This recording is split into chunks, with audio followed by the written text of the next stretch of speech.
if 90% of all startups still fail. Maybe something is wrong about it, because what you really need within your local community are the individuals who are starting new things that manifest in a net positive growth in all of the jobs that exist. If you don't have that creative aspect to what's going on, you don't inspire risk, you don't inspire creativity. And so really all we do with startups is we reduce the likelihood of failure as much as possible. And so there are playbooks to do that. And that's why you hear things like lean startup or product market fit. You hear things like validation, market validation, or customer validation. In the startup sector, the fact is you have to be conscientious of your obligation and responsibility to be able to do all things. In innovation and entrepreneurship, we're trying to help people avoid the mistakes. We're trying to help you avoid the likelihood that you're going to fail so that you can focus on the things you need to do to make it successful, as opposed to wasting your time on the stuff that we already know doesn't work. Hey, Paul. Welcome to the Executive Connect podcast. Bryan, man, how you doing? Man, thanks for good. Good to see you all. It's been a little while. Man. It has, which is what everybody seems to say these days. Well past being locked down thanks to quarantine, for some reason we're a little less social than we used to be, aren't we? Not as many coffee shops and meetups and happy hours. So it is good to see you. Amen. Yeah, so I'm sure most of our viewers aren't really super familiar with you and your work. You want to just give us the download on all things startup, incubator, kind of your career arc? Who the heck is this guy and why is he on your show? Yeah. I'm sort of a contrarian with regard to entrepreneurship, by which I mean, if you've read the books, if you've read the podcasts or heard the podcasts, you get all the same stuff from literally everybody and their mom with regard to how to do a startup successfully. And I'm one of the few guys that kind of says, hang on a second, if 90% of all startups still fail, maybe what's being preached is wrong. Maybe something is wrong about it. And so I spent a lot of time in Silicon Valley. I've been in Austin for 16 years. I've run incubators. I've designed startup curriculum. I work internationally. To a great extent, I get hired by governments, cities or other countries for the most part, to try to help them figure out how to build their ecosystem. And a lot of what I do is just coming in and pointing out what's wrong or what they're getting backwards or making mistakes about so that they can do it differently or more effectively. Yeah, I mean, most people probably don't think about, cities and communities supporting startups. I mean, is that, can you talk a little bit about why that's critical? Because, I mean, most of the times when I think of startups, so you're always thinking of funding or, Sure. How do you go get the venture funding or how do you collect the team or how do you do the product market fit? But there's not a lot of airtime that seems like it's given to the ecosystem that people come up in. There's not a lot of airtime with regard to what you just asked, which is a really good question. Why does it matter? And I say that because there's a lot of airtime to tech. There's a lot of airtime to being an entrepreneur. A lot of pop culture about how cool it is, right? There are TV shows about Silicon Valley and magazines called Entrepreneur. But there really isn't a lot of discussion about the more fundamental economic considerations, such as one that I love is that you probably notice with whichever president is in office at the time, is in the White House, that president claims that they've created so many jobs. Yeah. The government doesn't create jobs. The government doesn't do squat about creating jobs. But I point that out because it's also therefore sort of misunderstood that companies don't really create jobs either, right? A big company like IBM, they already exist. They're already established. Obviously, they employ hundreds of thousands of people, and sure, they might create some more jobs as they grow or become successful. But the fundamental reality is that roughly 70% of all jobs in an economy are created or recreated by startups, which is to say, look at AI coming along. The only way that we're going to have jobs in an AI economy or an AI-based economy is because startups create the new technologies, they create the new business models that are relevant to that. They create the new opportunities based on that innovation, resulting in the next phase of humanity, frankly, which puts a bunch of people to work in artificial intelligence. So the fundamental reason it's really critical is if your city is struggling with jobs, it's struggling to have jobs. If you're only trying to attract big employers or trying to attract companies to employ the people in your community, it's going to fall short. because what you really need within your local community are the individuals who are starting new things that manifest in a net positive growth in all of the jobs that exist, and an appeal in the city in which you live for job creators to want to be there, Right. so that the people that are in that community are able to get to work, not just in an employer or the company that you've moved there or that you've made successful there, but in fact, the entire job economy that's growing thanks to what's being done there. All right. Well, so for cities or companies that are looking to where they're going to set up shop, I know that you used to be on the West Coast, and what should they look for, and what was the appeal for you coming to Austin? Ready to lead smarter and invest wiser? On the Executive Connect podcast, we unpack executive strategies for wealth and influence. Hit the subscribe button now. Don't just watch, act. That's sort of an amusing question, because since you are, when you ask it today, I think most people appreciate the answer, right? Texas' economy is booming. The Texas regulatory policies with regard to employment and companies is fairly progressive, frankly, in a positive and encouraging way for employers.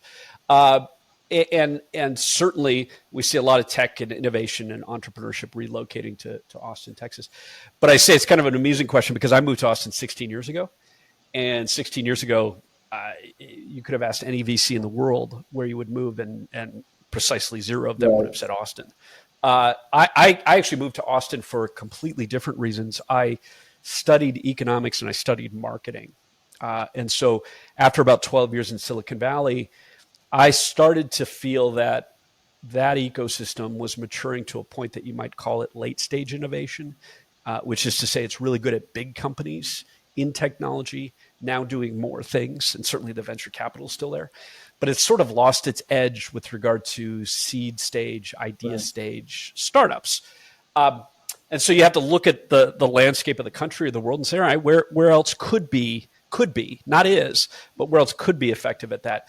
And it's hard to argue that Austin is probably one of the best places in the world for it, and will be for a very long time, not because of Austin in and of itself, but because Austin's within 2 hours of 4 major cities in the United States, which means it's got a lot of access to talent and capital and exposure. It certainly has the benefits of the Texas economy and Texas ecosystem.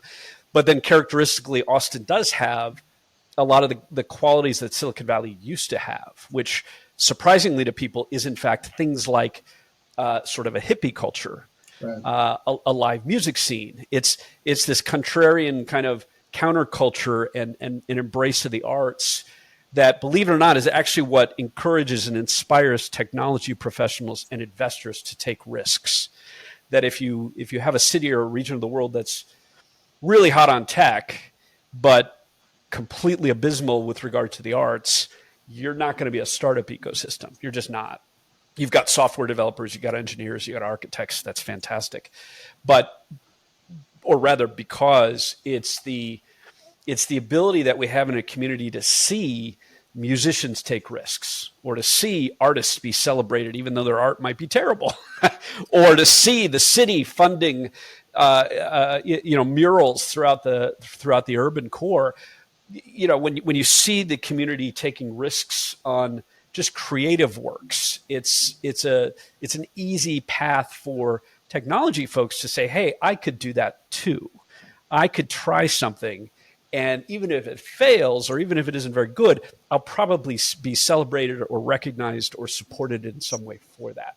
Austin has all of that in spades. And like I said, is going to continue to for at least 15 or 20 years. Yeah, I mean, so what do you see as the next logical step in that? Because I hear a lot of bemoaning here in town about, hey, if you want to get the next tranche of funding, we're great at starting things, but then if you want to try and scale it, you got to go somewhere else to one of the other big ecosystems. Is that still really a major issue here? And if so, is that common to other places, like maybe a Nashville or a place like that that's got a similar ecosystem? Nashville's let me start with the last question you asked, because Nashville's a fun one. Nashville's a fun one because in a sense it's best appreciated as the opposite of Silicon Valley, that it's really trying to be a tech ecosystem and trying to be a startup ecosystem, and it has some signals that it is, which frankly can sort of be misleading, because in fact what it really is much more of an arts epicenter. It's a huge music scene, right. Second to LA, and it's almost too far in that direction to a fault. And so hopefully you can appreciate what I'm pointing out is you need both. You need both to do it well. And Silicon Valley was both. Berkeley and Haight-Ashbury and the protests against Vietnam, right? That's a lot of what laid the groundwork for Silicon Valley to become innovative in the 70s and 80s, let alone the 90s and 2000s. And it's sort of lost that. Austin's got it. And that's actually the answer to the first part of your question. Is it still true that folks that want to scale have to go somewhere else for marketing or the experience to do so or the capital to do so? Yeah, unfortunately, it is still true. And yet it is changing. It's changing because it takes time for those experiences and that capital to manifest. In the startup ecosystem, for those of you in small business or in real estate or in companies, you tend to plan your cycles annually, perhaps even quarterly. Maybe you've got a 5-year roadmap for things. In the startup world, it takes a good 7 to 10 years for us to see things cycle, for innovation to drastically change and to cycle out, for investors to get returns on investments. So you can imagine how if the Austin startup ecosystem really started to boom again 8 or 10 years ago, certainly existed before that, but it was a lot smaller. So if it started to boom about 8 or 10 years ago, we've really only been through one cycle. Right. We're kind of in the middle of the second cycle, which means we're starting now to see a lot of new venture capital firms in Texas. We're starting to see emerging funds raise capital. We're starting to see existing funds raise their follow-on larger capital rounds. And what's beautiful in that happening is that those people now also have more startup experience than they did 10 years ago. And so they're able to not just make better, more meaningful direct investments, but they're also more capable of appropriate advice and good direction and connecting the right people so that founders here can scale. I think it's going to take another cycle. It's going to take another 5 to 7 years before we really start to see Texas comparable to New York or California with regard to direct localized capital investment. But we're getting there. Yeah, so can you talk a little bit about that cycle? I've heard that, the big exits from the early investors, there's a big exit and then a lot of them have liquidity and then they can go reinvest. Is that sort of like the natural cycle of things about how the money sort of flows throughout, or the ecosystem? Yeah, can you talk a little bit about that? Are you a high-income professional looking for smarter ways to protect your wealth? The Texas Freedom Fund gives you the opportunity to invest in energy assets leveraging proven fracking technology and prime access to global markets. With strategic oil and gas investments, you can build real wealth while benefiting from tax advantages under laws dating back to the Reagan era. Take control of your financial future. Visit texasfreedomfund.executiveconnectpodcast.com. Yeah, please, in fact, because that's actually our greatest challenge in Texas, if that's where most of your audience now is, that most ecosystems throughout the world have a culture that tends to favor property development, property monetization, and the like, which means what? It's easier for me if I have wealth. It's easier for me to buy a bunch of homes or to buy a property and develop it in real estate, or to buy a property and develop for commercial use and lease and license that and benefit from the tax deductions, benefit from the appreciation, and so forth. Wonderful. It's a much more appropriate way to amass and maintain wealth. The challenge is in my sector of the economy, that's a bad thing. It's something we have to help shift away from. But why? Because we've had 24 unicorns manifest in Austin in the last few years. The difference is that in a place like Silicon Valley, there's no room to grow. It's already massively developed. It's urbanized. It's expensive. And so you can appreciate how the opportunity in physical infrastructure is less meaningful in a place like Manhattan or in a place like Silicon Valley than it is in Texas. It's more expensive. There isn't a place to do it. It's more onerous. Which means what? Which means that when I exit from that unicorn, rather than taking a seat back a little bit, maybe buying some property and just living off that wealth, I might as well reinvest it in technology. I might as well reinvest it in startups. I might as well reinvest it in companies. So you can appreciate how there's a bit of a catch-22 in the sense that when it comes to a place like Austin, we need to teach the wealth class, and a challenge in that is the wealth class tends not to like to be taught, tends to point out the fact that they're wealthy and successful. So what the hell do you know? Well, we know that startups are very different, and perhaps you'd like to consider investing in this kind of stuff. I need you to appreciate that investing in this kind of stuff is not at all like investing in a business. It's not at all like investing in property at all. And if you come into the startup ecosystem with those expectations, you're going to be disappointed. You're going to be angry. You're going to be frustrated because it doesn't work the same way. But I need to teach you why that's different. I need to teach you how that works because we do want you to shift that capital in this direction. One of the best ways to do it is to explore alternative uses of property rather than leasing property to co-working spaces. Why aren't we developing something along the lines of what's called a startup studio or a venture studio, where you're investing in both the property and the companies or the innovations that are in there? And as a result of you doing that, you benefit from both, but you also mitigate the costs to your customers. So you're not renting the property for as much on purpose, right? Because we all can't afford it. Instead, part of that is considered an investment in what's happening there. And so you benefit from the upside and the diversification of your portfolio while still having some of that stability in the property that you're working with. Yeah, and I know Austin has some examples of this too. I mean, I'm thinking of different things in my head, but I know maybe we could talk a little bit about media tech ventures and kind of your point of view on this, because I know you've been championing some of these ideas for a while now, and we've talked about this before, but proximity to certain things and the network effects of people being near one another. Like, what are the things that sort of like the goodness that you get out of this sort of model that you're talking about for a startup ecosystem? Yeah, let me start with sharing what our thesis was with media tech ventures. It was actually two things. Coincidentally, is where we sort of started the conversation, that you must have both the arts and the creative side and the technology and the innovation to actually have a vibrant startup ecosystem. Too heavy on one side or the other, and it doesn't work. For example, Los Angeles is another good example of a very, very vibrant, very, very wealthy, very successful economy, but it ain't a startup ecosystem. You don't think of going to LA to do a startup. Why? Because it's very, very integrated and understands the music business model and the film business model and so on and so forth. Which again is not at all like what we do in the startup side. But if you don't have both, if you don't have that creative aspect to what's going on, you don't inspire risk. You don't inspire creativity. So media tech in and of itself was an acknowledgement and encouragement of the fact that you have to have both things in place. And we can't do that. We can manifest that. We can invest in both creative productions and technology or innovation. And doing so puts both in place in the economy. That one consideration isn't actually even something we invented.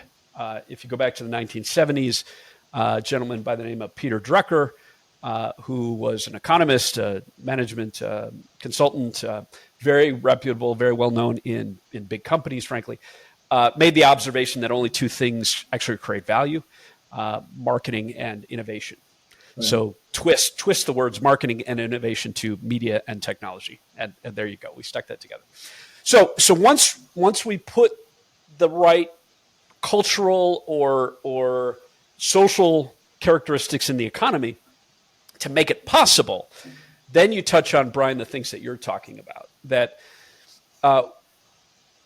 the second consideration is that most people fail to understand that Silicon Valley is not the best place in the world for startups. It's the best place in the world for some startups, particularly internet-based SaaS or consumer startups. Right. And notice I'm not even using the word technology, because once you mix it up or mess it up by saying technology, well, the fact is biotech and pharma is better in Raleigh-Durham, and clean tech and energy is better in Houston. You're not going to find that stuff in Silicon Valley, and you shouldn't.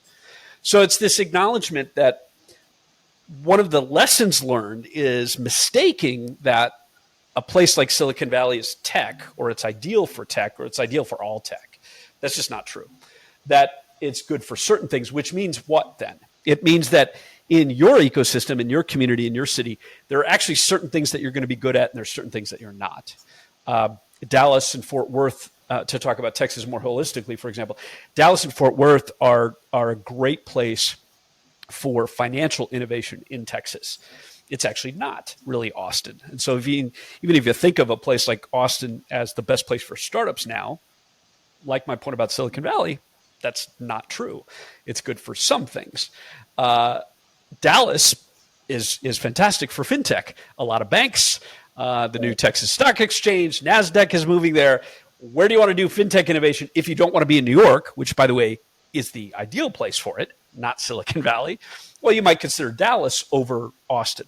So the second thesis was appreciating that in developing a better startup ecosystem, we have to focus on the strengths and weaknesses of industry where you are. We have to acknowledge that there are things you're not going to be good at, and we have to be comfortable and capable of dismissing those things. For example, what I see a lot throughout the world is everybody everywhere wants to be an AI. Well, like it or not, a lot of your cities are going to suck at AI, and you need to be comfortable with the fact that you're not ideal for AI. Seattle's going to be great at it. Texas is going to be great at it. Nashville, maybe, right? Nashville, maybe, in the sense of AI and music. Okay, see, there's a logical fit. When you don't have that fit, you can't just kind of make it happen. You can't just pretend. Because the entrepreneur class, the founder class, can't afford to take stupid risks. And I mean stupid risks. You can't afford to try to encourage or enable founders to do things that aren't appropriate there. Why not there? Because you don't have the mentors that know what they're doing. You don't have investors there that know what they're doing. You don't have companies that they can partner with. So why on earth would you try to encourage people to start things that aren't appropriate in an ecosystem where it doesn't make any sense? Those are the collisions that you mentioned, Bryan, that you want to put the right people in the right places. You want to get the sectors that are appropriate, not just downtown, not just in the city. You want to get them into places where they're going to talk, they're going to socialize, they're going to cross-promote, they're going to work together, they're going to partner together. And out of that comes innovation in whatever sector it is that you might be great at.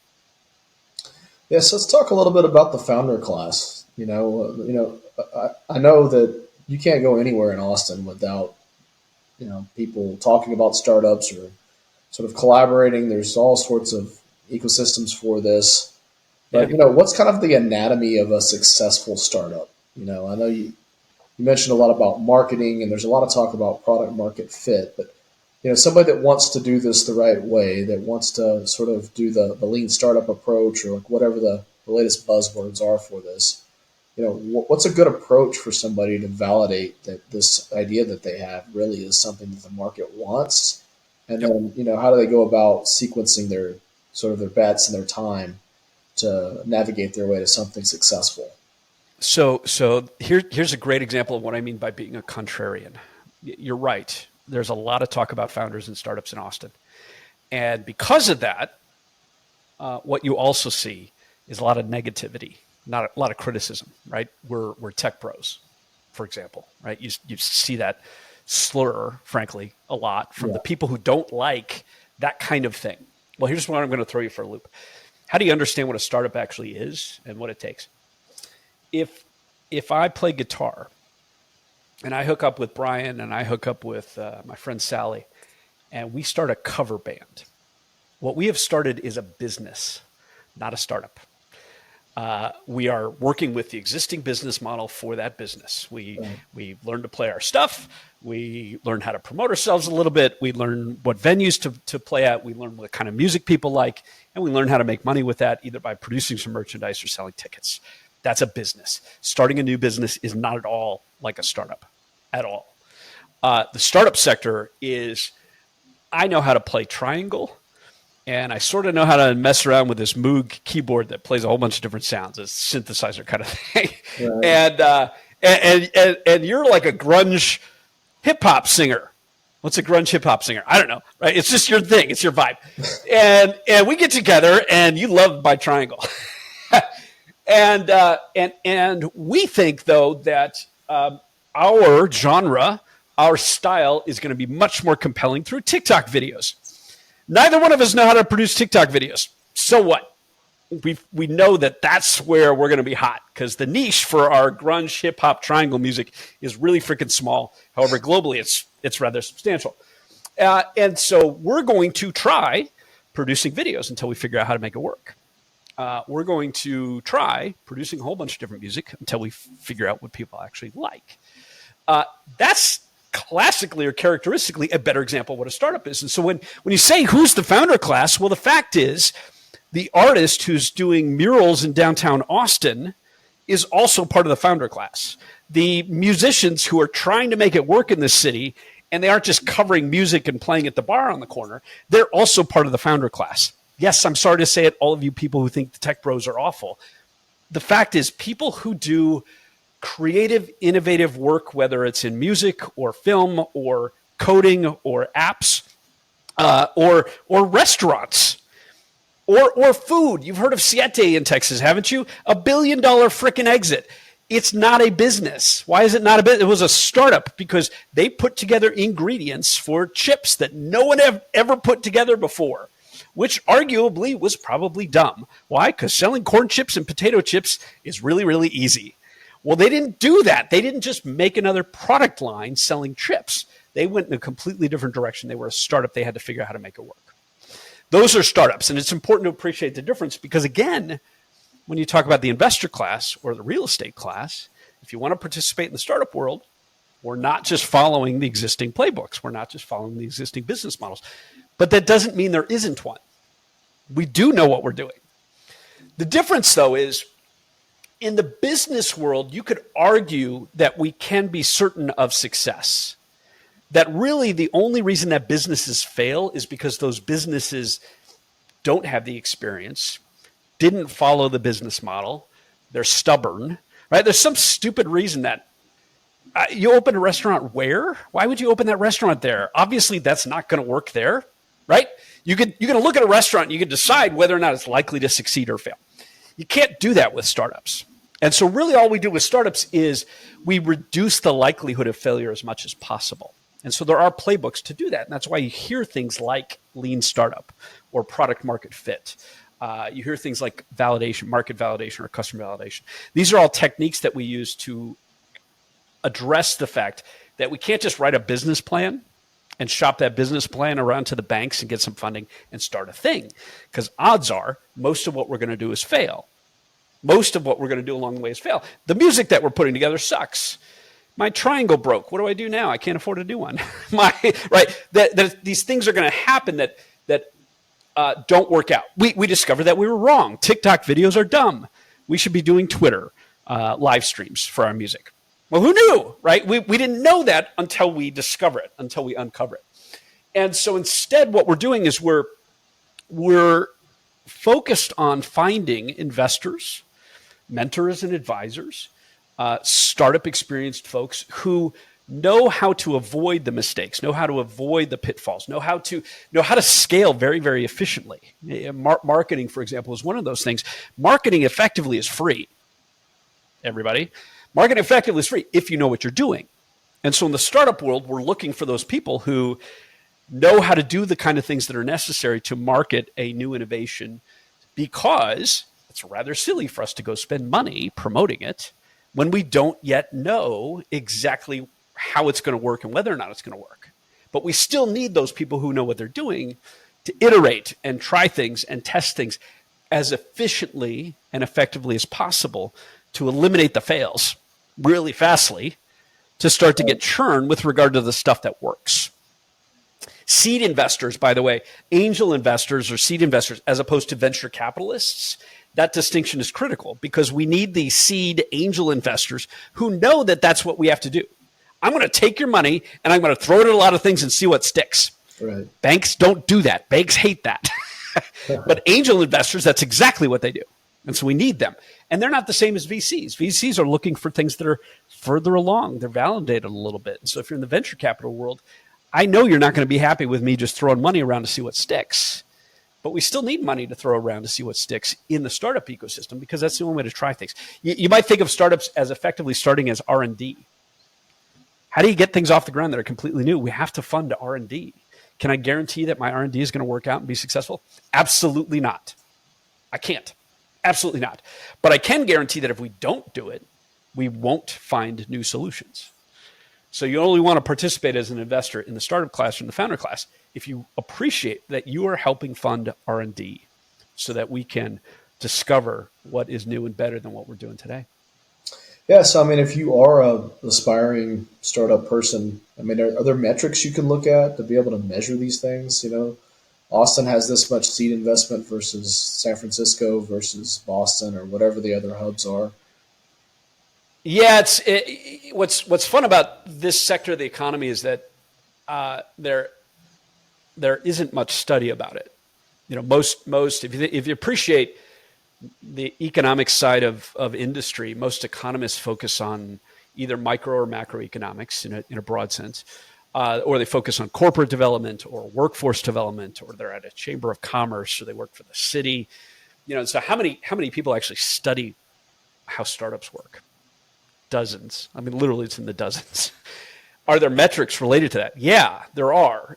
You know, for example, if after 7 years we're not seeing venture capital coalesce, that's a red flag. How many times should we take a shot at fostering startups in our community and in our ecosystem before we acknowledge that the venture capitalists aren't showing up to fund them? Maybe something's wrong, right? Or if we have an incubator or an accelerator in our community, are we looking at the volume of businesses started, which is what's typical in a small business program, or it's typical in a city program? Look at how many new businesses we've started. Banks look at that metric. Look at how many new businesses we've started. This is wonderful. Why the heck would I care how many businesses have started? I mean, it's really easy to get people to start startups. Right. The more appropriate metric is how many succeed, how many create jobs, how many get acquired. And so we look at late stage metrics instead of early stage metrics. That if you got an incubator and it's pumping out 100 startups every six months, I look at that and go, so what? How many of those have resulted in successful companies? And it's an important metric because we know that roughly 90% of all startups fail. And so when you have a startup program in your town, if 80% or 90% of all of those startups are still failing, red flag? Like, maybe that program isn't doing a very good job. Maybe that program doesn't know what they're doing. Hopefully the city isn't funding that program because it's not making a difference. You see, that the metrics indicate the successful development of a company, not the start or volume of things that we're getting going. And it's a little difficult to discern those things because it takes time. It takes at least a couple of years to start to discern whether or not the efforts that are had by angel networks, by venture capital firms, by startup development organizations, it takes a couple of years at least to discern whether or not they're effective or not. Luckily, in a place like Austin, we're at that point. We're well beyond that point. We can tell now whether or not programs are effective, whether or not the city should be doing more. But if you think about it at large, Dallas isn't at the same point. San Antonio isn't at the same point. And so we're still looking at those ecosystems in Texas to figure out if they've got the right DNA, if they've got the right experiences, if they can put the right programs in place that are important for what those ecosystems have to offer. It's going to take some more time before we actually figure out whether or not they've figured it out. Yeah, and I haven't been tracking this as much recently, but I know Austin used to have like Techstars and places like this. I don't know if we ever had a Y Combinator class here or not, but you know, do you find that if you can drop something like that into a different city, that it's effective, or are those really more phenomena that work in that location and the way that they operate maybe doesn't work in a different location? Yeah, that's a wonderful question, because what we know with certainty is that your ecosystem needs a diversity of those programs. Now, what is the diversity? Who knows? It depends on the sector you have there. It depends on the experiences you have there. It depends on the culture you have there. That you touched on something meaningful that I hope people caught in your tense, Bryan. You're right. We used to have a Techstars here. Right. What happened? That I argue, you can argue that Austin still sort of lacks what you would more accurately refer to as the incubator stage of programming. We've got a lot of accelerators, and Techstars is an accelerator. Well, accelerators have to be able to work with something. Accelerators should only exist when you've got a high volume of early stage startups that have been validated and now need growth capital, marketers, PR, sector access, that kind of thing. Because hopefully y'all catch it. It's in the language. It's an accelerator. Its purpose is to accelerate the stuff. Well, if you don't have the stuff that's there, or you don't have the people or the capital or the experience that knows how to do that, your accelerator is going to fail, or fall short of what it hopes to accomplish. Why do we have a lot of accelerators in Silicon Valley? Because they're at that stage where people know how to get things across that initial finish line to the point that I've got something that I'm ready to scale. Everyone knows how to start stuff there effectively and efficiently. Which is not to say Austin doesn't know what it's doing. It's that, again, Austin's only maybe 7 to 10 years into the first cycle of the new economy. And it's going to take a couple of cycles before there's enough experience here. So what we lack, or what we need more of, are what you would appreciate or think of as incubators that are helping people start things. They're helping people learn how to do marketing without a cost. They're helping people validate ideas very, very quickly and efficiently. That we need to get more founders in our ecosystem past that first tranche.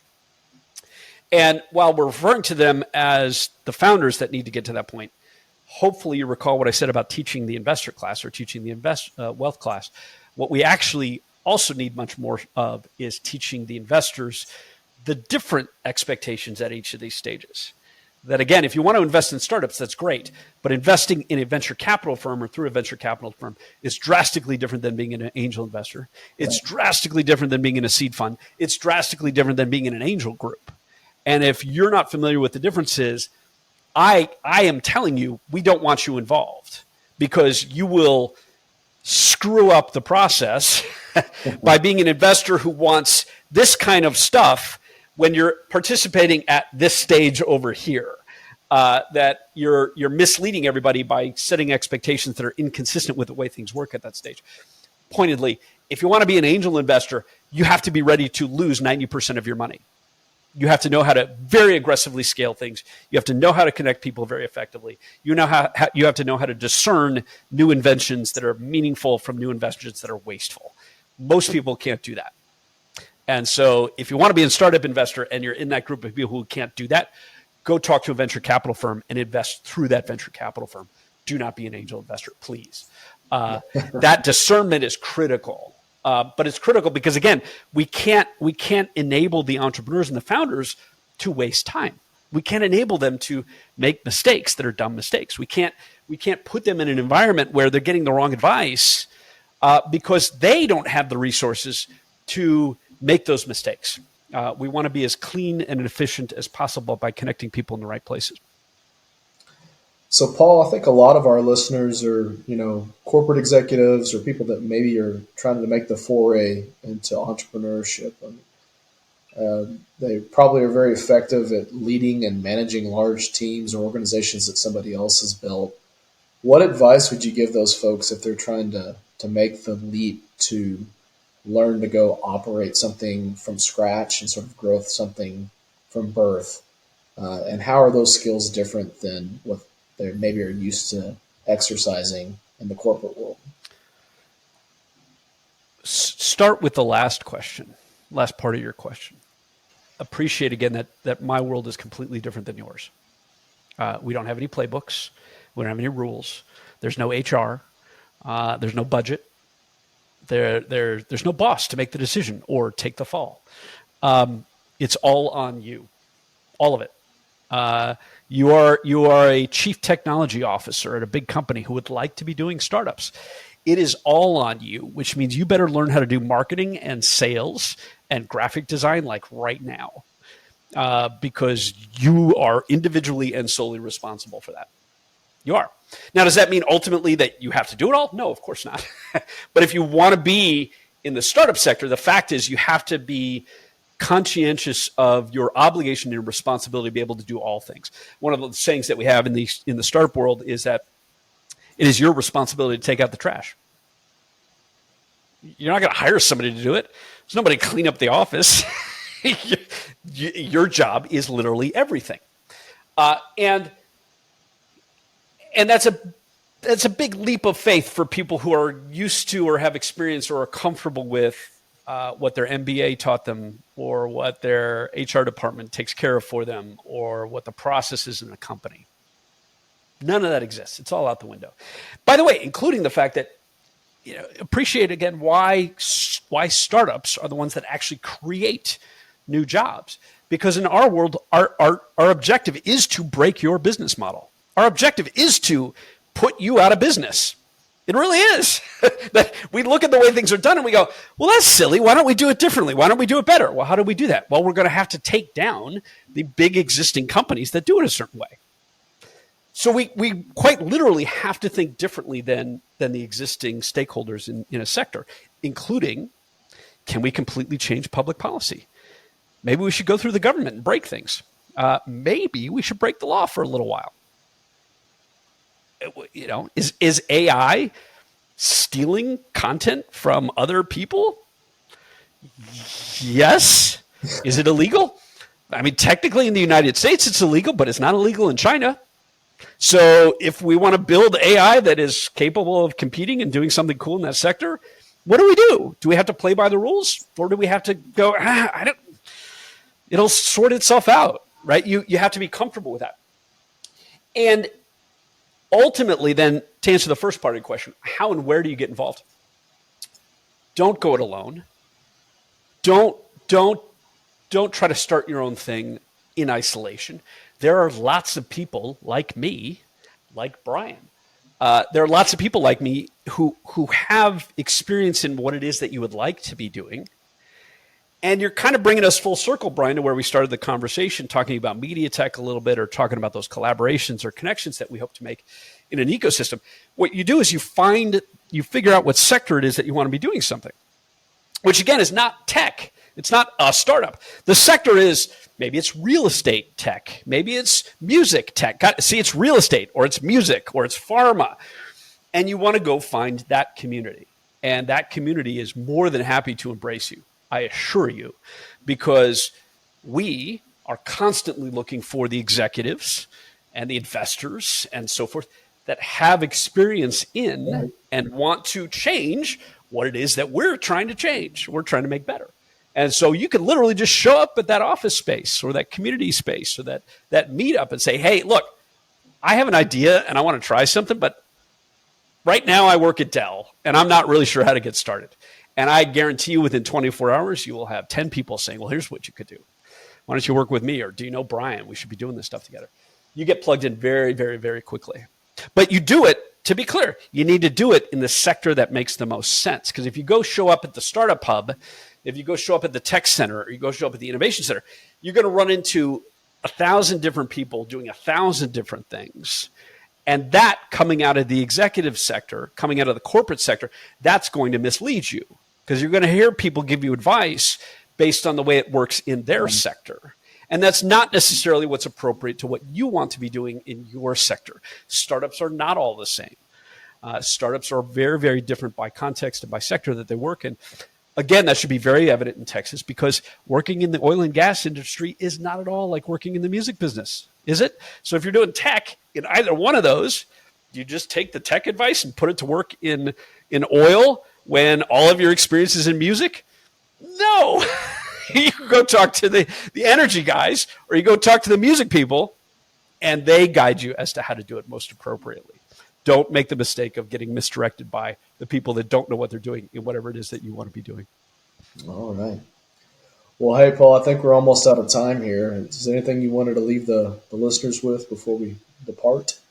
I would only encourage that if any of this resonates with you, I don't just talk about it. I write about it. I expose it a lot. I'm known as Startup Economist. And so my website, if you just look up Startup Economist, I should show up on LinkedIn or Google or whatever.